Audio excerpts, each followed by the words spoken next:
joining us today on Around the Peninsula. I'm Maria Sorreo. We are here today at Green Hills Memorial for the annual Memorial Day Observance. There are very few events in our lives where you'll remember exactly where you were and exactly what you were doing when an event took place. 9/11 is one of those moments. I remember people gathering around a small TV in a Manhattan Beach gym the wee hours in the morning, wondering what was so interesting about a burning building on the other side of the country. And then the second plane hit. 4 commercial airliners had been hijacked by Al-Qaeda terrorists that day, targeting the World Trade Center and the Pentagon. 3 of the 4 planes hit their target, while the passengers on United Flight 93 bravely revolted, led by passengers like Todd Beamer, who stormed the cockpit and forced the plane down in Shanksville, Pennsylvania, while sacrificing their own lives. My wife was traveling in Canada that day, and they wouldn't let her or anybody else back in the country for the better part of a week, and I could just remember how powerless I was to get her back, and how hard it was on her being isolated outside the country during that trying time. As a former New Yorker, I had a lot of friends that were in that city that day, not knowing if they were alive or dead. One of my best friends recalls looking out his company window in the financial district as his building was engulfed in smoke. Another friend found himself in a crowd that was literally swept away from the carnage, and he eventually found himself cut off at the harbor with nowhere to go. And then something remarkable happened on that small boat dock along the Manhattan shoreline. You see, when the towers fell, the bridges and tunnels were all closed. Subways stopped running, and hundreds of thousands of people were trapped in lower Manhattan. There was no official evacuation plan for that type of catastrophe. So ordinary people, New Yorkers, created one. Boat captains, ferry operators, tugboat crews, fishing boats, sightseeing boats, even private citizens began steering toward Manhattan instead of away from it. Throughout the day and into the evening, they evacuated nearly 500,000 people off that island by water. Historians later called it the largest boat evacuation in history. Now, what makes this story so extraordinary is that most of the captains, they had no orders, no coordination, and no certainty about what dangers still lied ahead. They simply saw people in need and moved toward them. Years later, one captain was asked why he went back again and again and again into the smoke and into the confusion, and his answer was really simple: because that's what people are supposed to do for each other. My friend rode that ferry around the New York City harbor for hours watching his beloved city burn, and we lost 2,977 American citizens that day. One of my friends that I carpooled to when I was when I was 10 years old, lost his big brother when the towers came down. Todd Polino was a superstar, and his family was the epitome of the all-American family.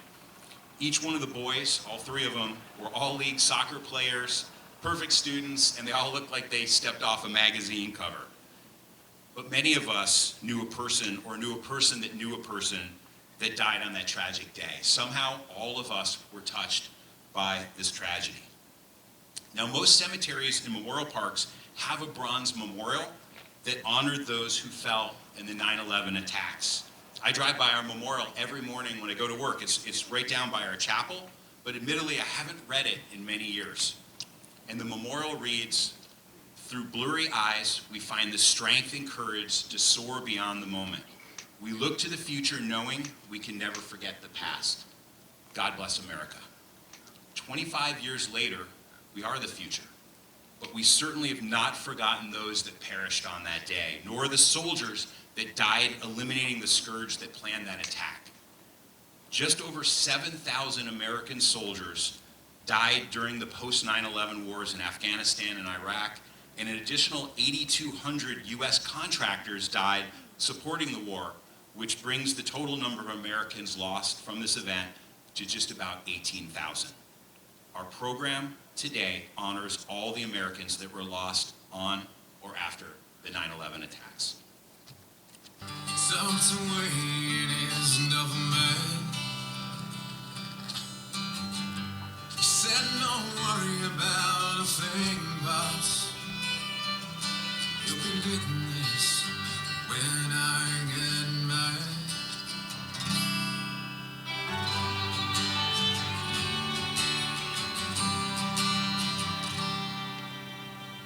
Well, today marks our 40th consecutive annual Memorial Day observance here at Green Hills Memorial Park, and we are also paying tribute to the 25th anniversary of 9/11. Today we will see color-guided presentation by active military, veterans, police and fire, JROTC. We will also have the Navy Band Southwest here, who is in town for LA Fleet Week. We will have a few different speakers, two of them which were wounded during Operation Iraqi Freedom.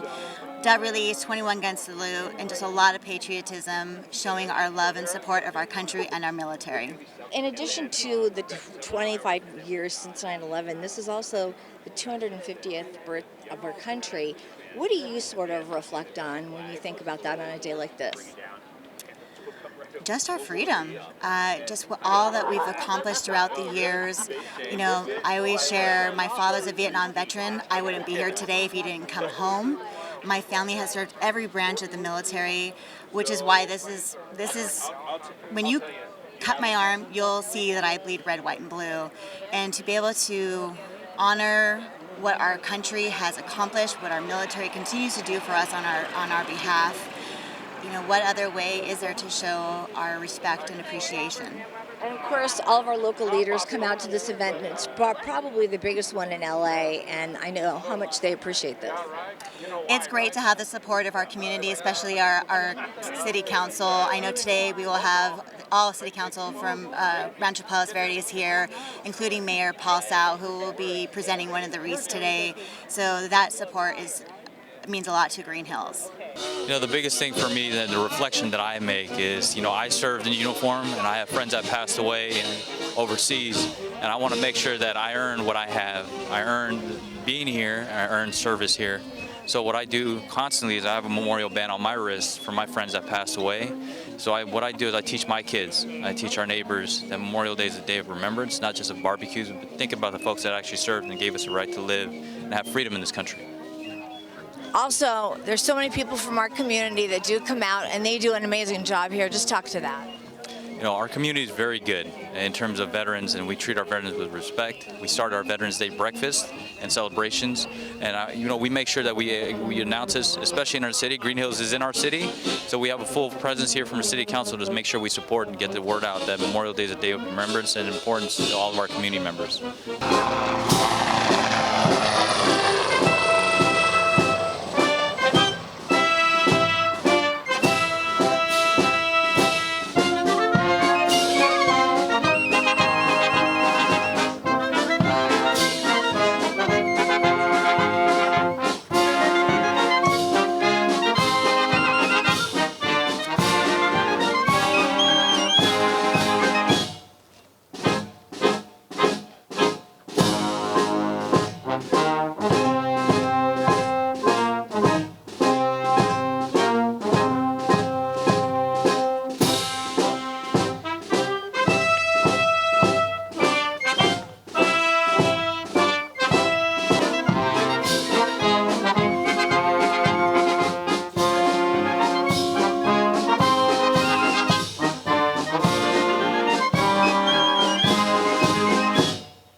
remembering 25 years since 9/11, and then we have 250 years of this great country.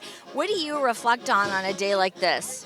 Just all those who have served to give us the freedoms that we have, and that we're here today. And despite everything that's going on around the world, we should be very grateful. And this is the day for us to pause and to reflect on all those who have served our great nation.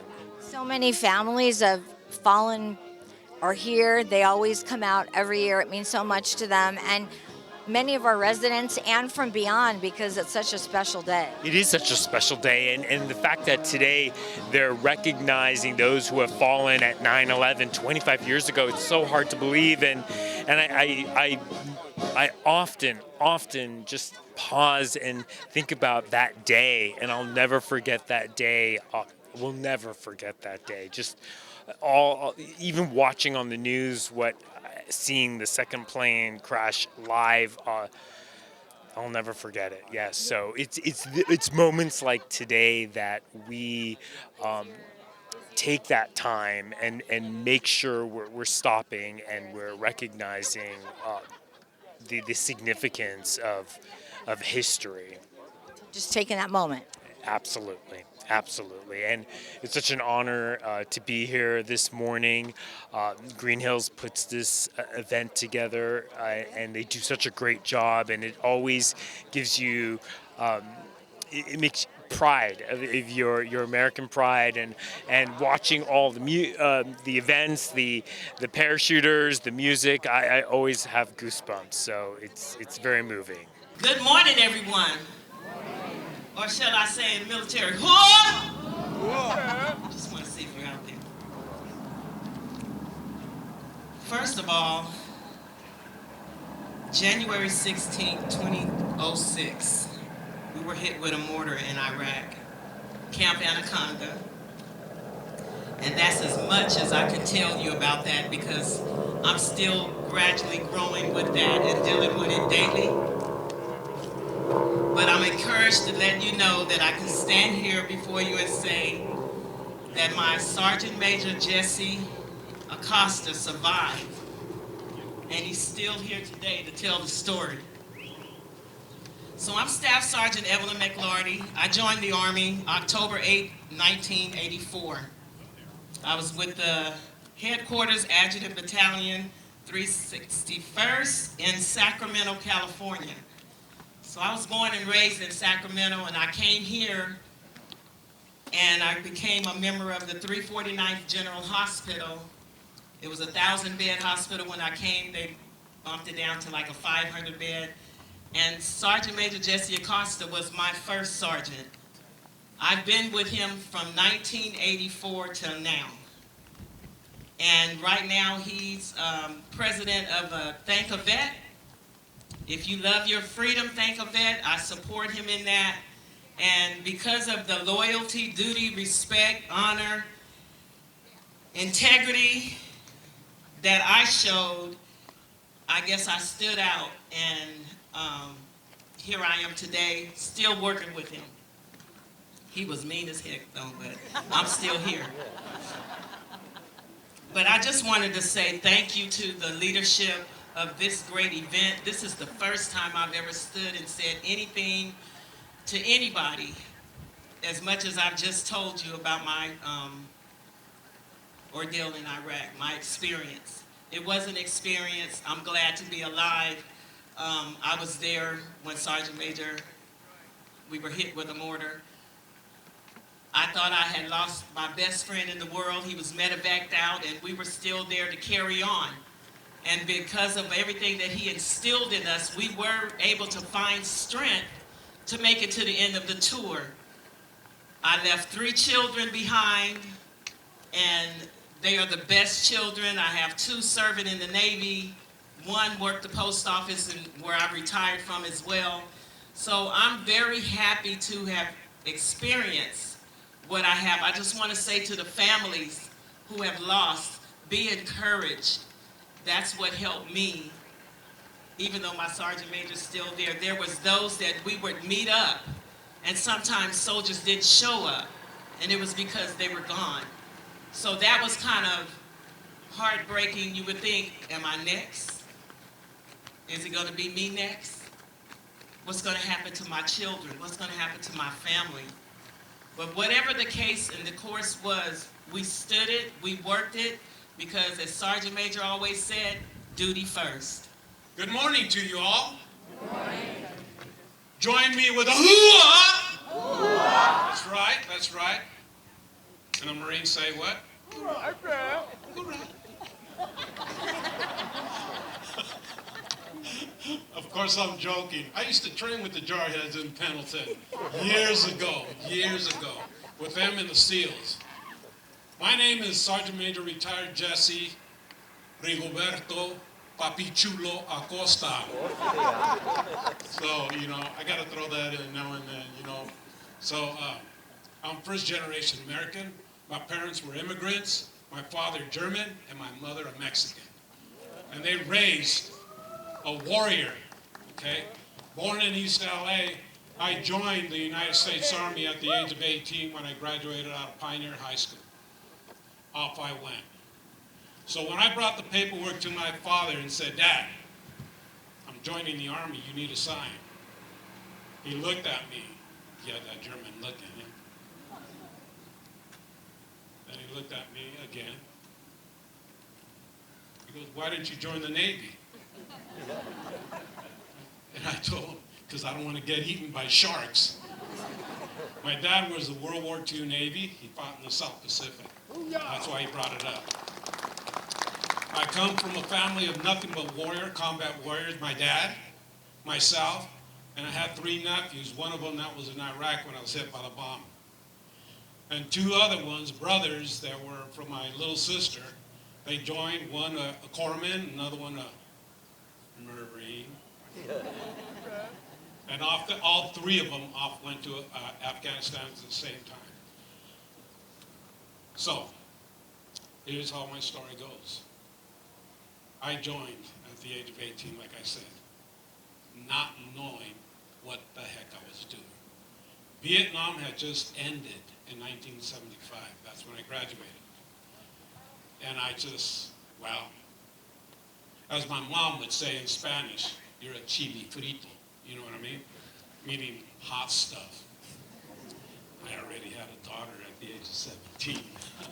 So, you know, how can I support my daughter, get her medical benefits and whatnot and things of that nature? So, I joined.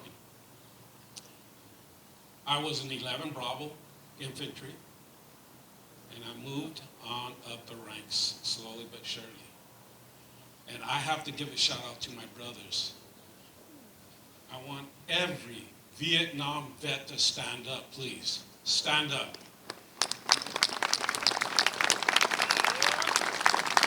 If it was not for you Vietnam vets teaching me how to be a fighter, a warrior, and how to take care of your own and never leave anybody behind, I would not have reached the rank of Sergeant Major. I guarantee you that. But because of them, it was embedded in me. And boy, was it embedded in me. You know, they were tough, expert jungle fighters, and at the same time, a huge heart. They love their country. We know what happened, but you're home now, and we'll do the best we can to support you in any way we can. I own a nonprofit that's called Thank a Vet Now. You can check us out. I came home the way I did, pretty banged up. I was mangled. I have no eyes. My jaw was blown off. My teeth were gone. So this I will say. The Navy did an excellent work. I believe so. Right? Am I right? Yeah. So my troops would say, dang, Sergeant Major, it took a bomb to make you look good. Really? Come here, bozo. Get down. No. It was the Navy at Balboa Naval Hospital that pieced me together. And as Staff Sergeant McGlarty mentioned, she was there with me. I've known her for 40 years. We were young back in the day. And as she said, I was mean. I wasn't mean. I was just training them, you know. But it's okay. She's still here. I want to end it with, I love you all. God bless America. God bless you all. Where were you when the world stopped turning on that September day?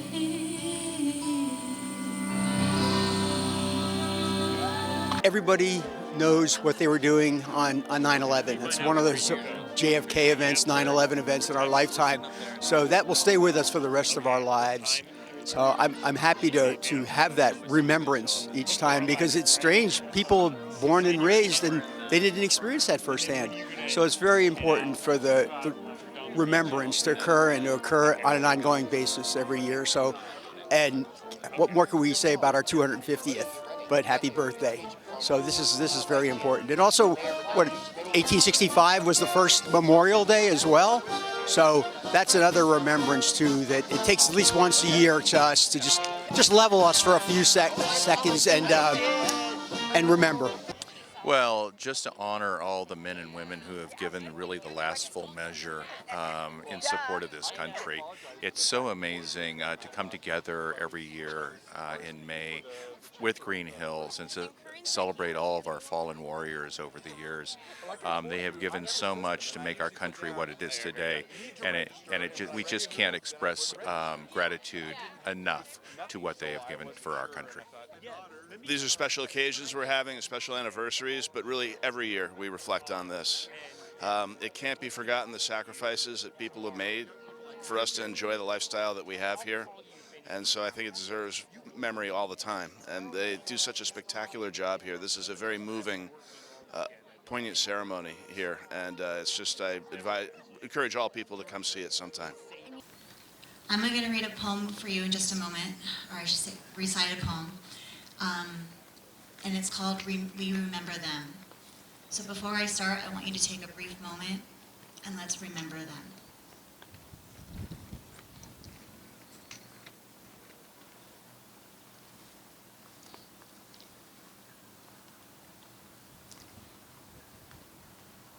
They were called by a morning that broke the world in two, by smoke-filled skies and ringing phones, and a silence no one knew. They answered not with questions, but with boots upon the ground, with hands that steadied trembling hearts when hope was hard to find. They crossed the seas for strangers, for a promise not yet clear, carrying the weight of freedom and the cost of living here. Some fell beneath foreign stars, names etched in stone and flame. Some came home with wars inside, no medicine could name. Some carried photographs from home inside a weathered sleeve, holding close the lives they loved through every Christmas Eve.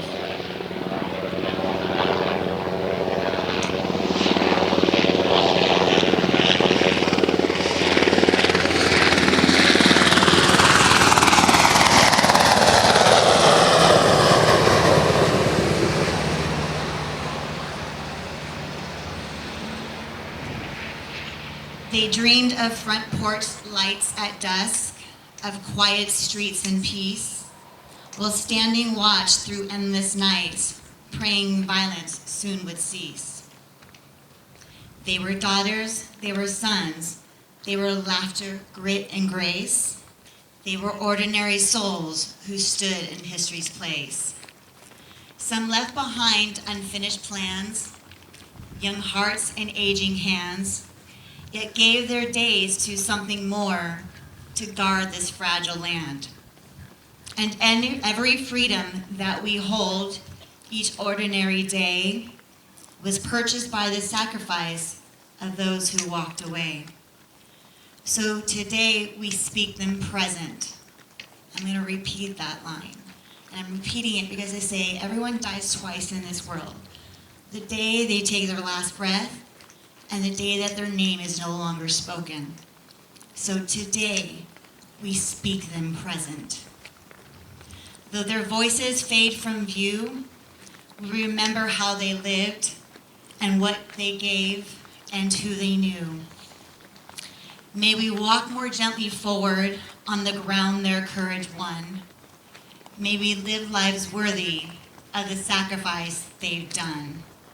And may we never forget, not the day, not the fight, not the cost. For freedom is not free and is paid for by the lost.